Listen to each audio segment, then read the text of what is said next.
Porque los protagonistas de la noticia dan a conocer los hechos de manera frontal.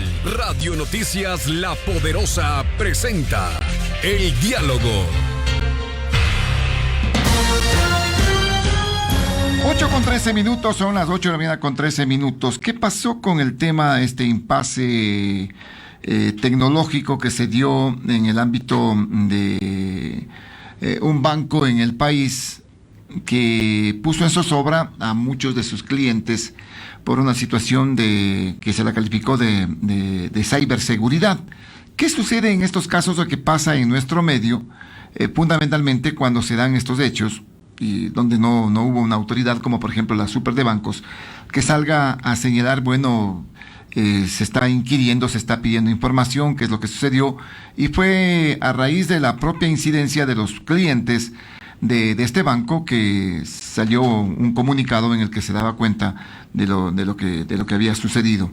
Esta mañana vamos a conversar sobre estas incidencias, de este tema del ciberdelito, los temas de penetrar en estos sistemas de seguridad que tienen estos entes, cualquier ente, ¿no?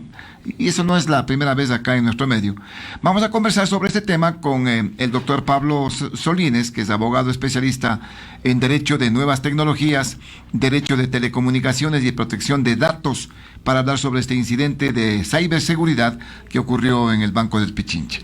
¿Cómo está, doctor Solines? Muy buenos días. Su punto de vista de lo que pasó en este aspecto, en este fin de semana y el día de ayer. Hoy nos comentaban que ya aparentemente ya está restablecido el servicio en estas plataformas. Bienvenido, doctor, a Radio Noticias. Buenos días, Osvaldo. Buenos días, Gustavo. Muchas gracias por la invitación. Un saludo a toda la audiencia. Bueno, sí, en efecto, creo que a todos nos ha generado una sorpresa y también a muchos clientes un gran malestar, ¿no? La situación que se ha vivido en las últimas horas, ¿no? Justamente por la suspensión de una serie de servicios en el ámbito, digamos, de la banca digital, ¿no? Que aparentemente tendrían como causa un incidente en ciberseguridad, tal como lo ha señalado el propio banco. Y en este sentido, pues, claro, entran a relucir una serie de cuestionamientos, de inquietudes que a lo largo de este tiempo ya las hemos estado planteando como abogados especialistas en este tema, más aún cuando nos encontramos ya con regulación específica, ¿no? Como es la nueva ley de protección de datos personales, que plantea una serie de obligaciones y de condicionamientos, tanto a las empresas del sector privado como las instituciones del sector público, que de alguna manera obligan a mantener medidas técnicas organizativas y obviamente también medidas de seguridad, justamente en aplicación de uno de los principales principios que plantea esta norma, que es el principio de seguridad de la información, a efectos de que obviamente se busque evitar este tipo de situaciones que se están viviendo, ¿no? Pero ¿por qué se genera? Y decía, no es la primera vez en una entidad financiera, ya han habido algunos antecedentes, inclusive en el ámbito de la información que manejan sectores públicos en nuestro medio. Recientemente se generó esta situación. ¿Qué es lo que está pasando? ¿Nuestro país no está preparado? ¿Qué sucede en este ámbito, en el ámbito de la tecnología, doctor Solines? Bueno, es muy importante primero entender el contexto de la situación, ¿no? Estamos nosotros sobrellevando aún una pandemia que definitivamente ha obligado a una serie de industrias, incluso a los ciudadanos, a modificar nuestros comportamientos de cara, digamos, incluso al ejercicio de derechos y al acceso a bienes o servicios. Uno de ellos justamente ha sido la banca, ¿no? Tal vez me atrevería a decir que es una de las industrias más impactadas con la pandemia, y muestra de ello es que han tenido que apresurar estos caminos de una digitalización, si cabe el término, ¿no? Entonces, claro, antes de la pandemia nosotros teníamos muchos usuarios y clientes de la banca que en definitiva acudían a los servicios de manera presencial, ¿no? Ha sido incluso una cultura muy arraigada en el Ecuador, el aún seguir utilizando los servicios de la banca a través de mecanismos más bien presenciales, ¿no? pero definitivamente la pandemia ha obligado a la banca a desarrollar de manera mucho más apresurada el tema de su tecnología, de sus servicios digitales, y definitivamente esto tiene que o va acompañado de una proliferación de riesgos, ¿no?, en el ámbito cibernético, que si es que no se adoptan medidas técnicas y de seguridad adecuadas y sobre todo preventivas que aseguren la confidencialidad de los datos, que aseguren la disponibilidad de los datos, que aseguren la integridad de los mismos, y además que tengan o que se cumplan con estos principios de resiliencia, ¿no?, que de alguna manera son aquellos que forman parte de la seguridad de la información. Vamos a seguir encontrándonos con situaciones como la que estamos viviendo ahora con este banco, pero el día de mañana será con otras instituciones financieras o incluso con instituciones del sector público, como hemos vivido, como usted dice. Exactamente, pero en este caso, doctor, ¿cuáles son? Ya lo dijo usted, hay una ley en este sentido que está vigente de protección de datos, de los datos de los ciudadanos, de los datos públicos, pero en este sentido, ¿qué papel juega la autoridad? ¿Qué papel juegan las diferentes entidades de control que tienen que estar atentos en este caso? Y hemos visto que en esta oportunidad ninguna ha hecho ni siquiera un pronunciamiento de carácter oficial.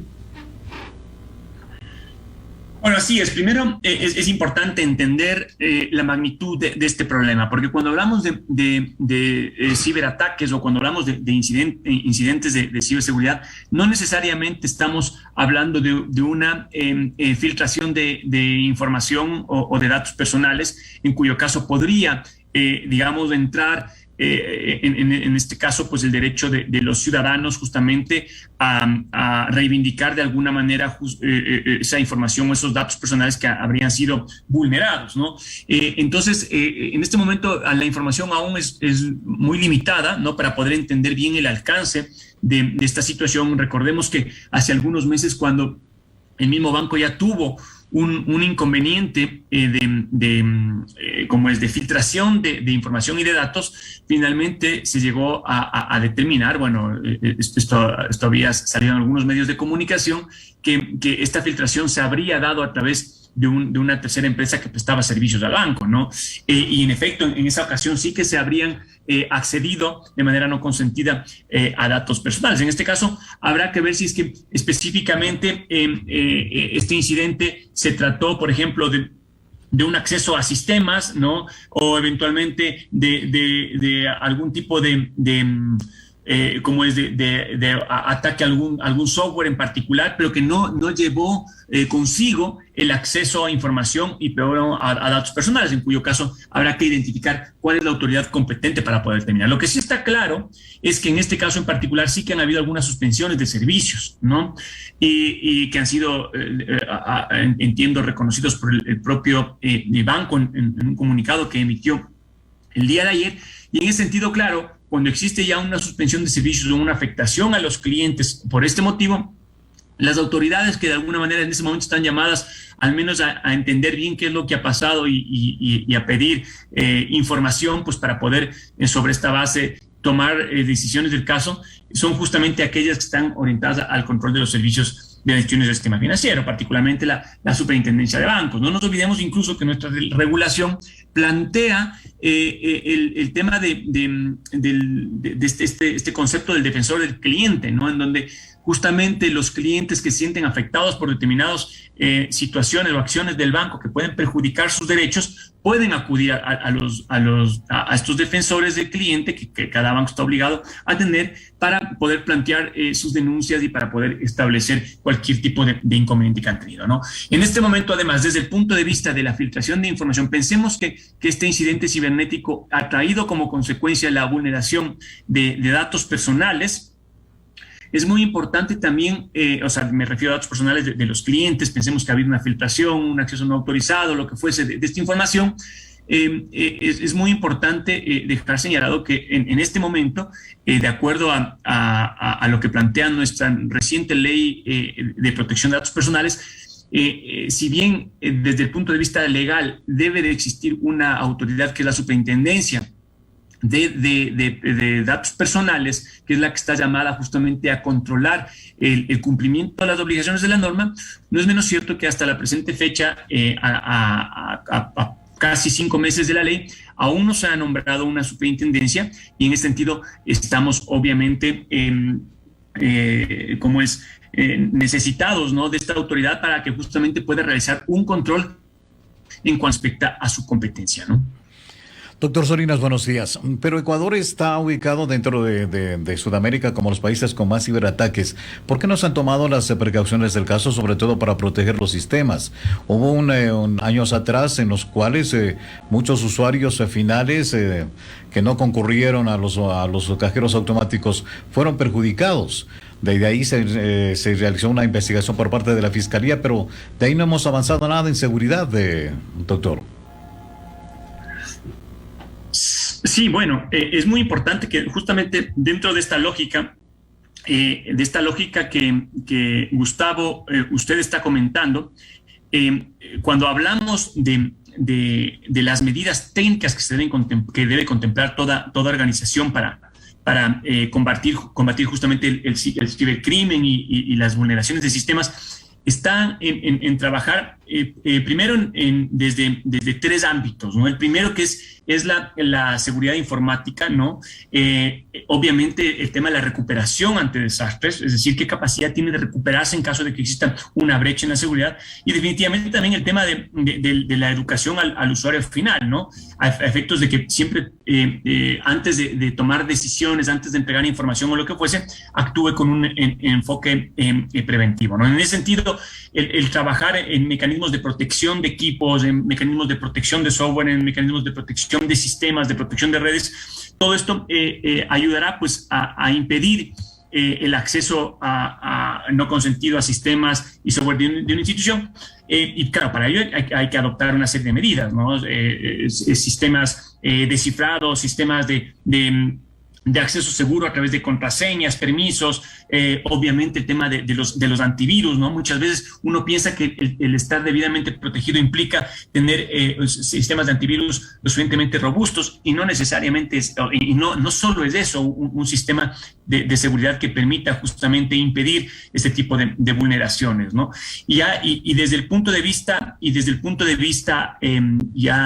digamos, reactivo, es decir, cuando suceden este tipo de situaciones, nuestra ley, por ejemplo, de protección de datos personales, ¿no? Si es que pensemos que este acceso, o este incidente o este ciberataque que ha sufrido el banco ha implicado, pues, que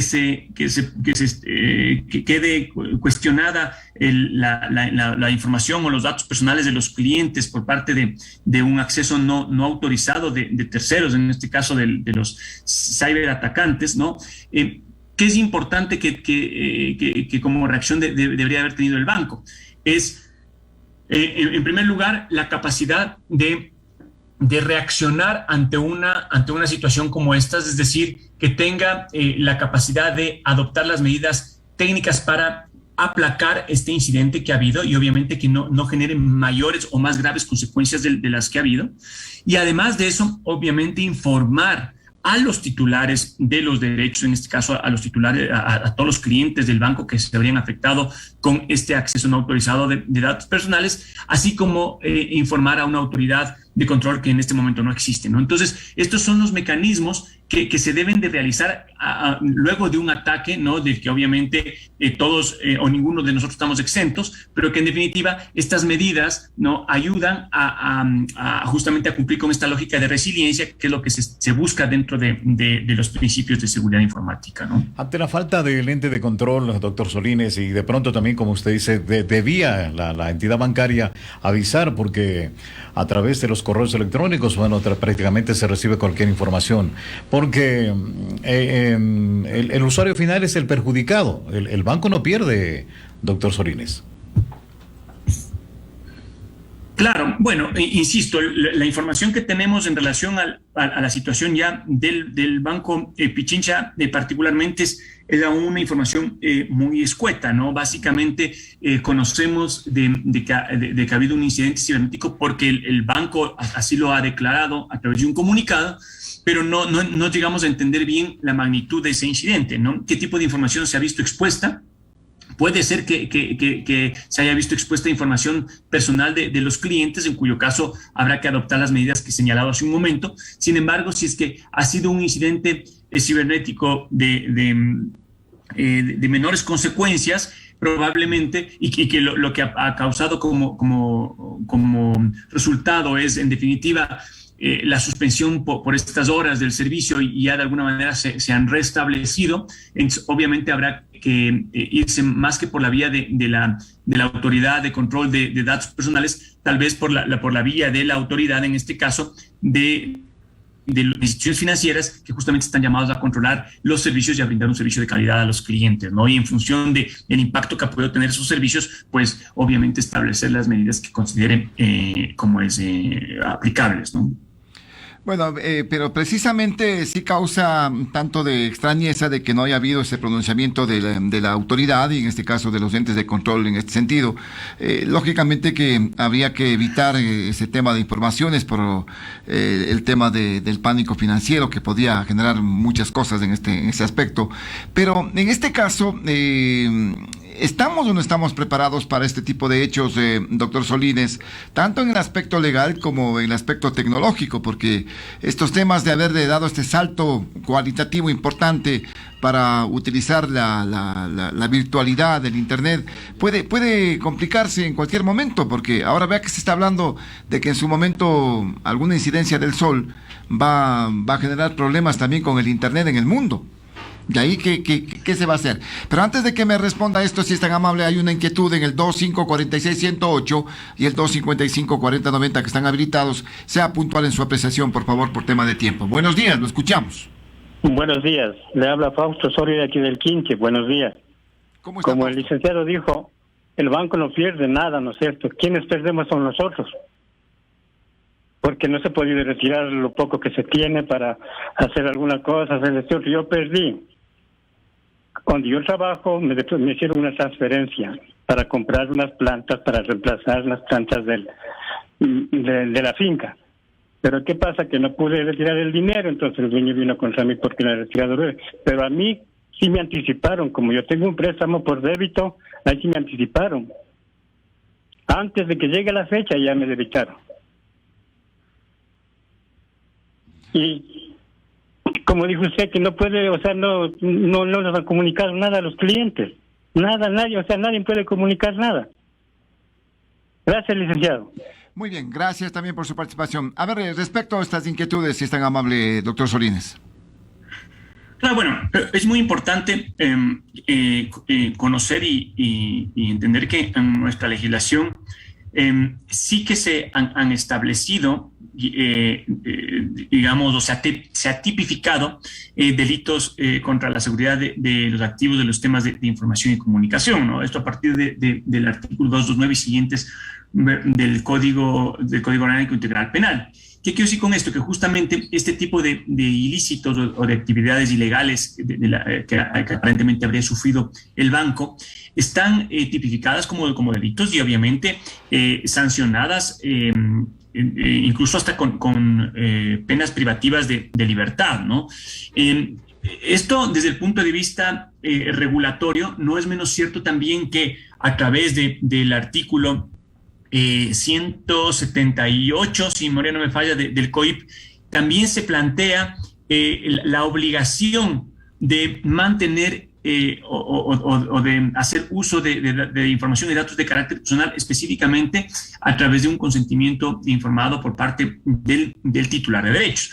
¿Qué es lo que quiero decir y por qué señalo estas normas? Porque es muy importante dejar establecido que todos estos actos ilícitos sí que están penados por nuestra ley, sin perjuicio de que además en este momento contamos con una vasta normativa en materia de protección de datos. Es decir, todos estos actos ilegales pueden ser perseguidos a los responsables, ¿no? En este caso, a los ciberatacantes, por un lado, y por otro lado también identificar el nivel de responsabilidad que pueden tener en este caso las instituciones privadas, que son los obligados a mantener las medidas técnicas y organizativas adecuadas justamente para precautelar esa información, ¿no?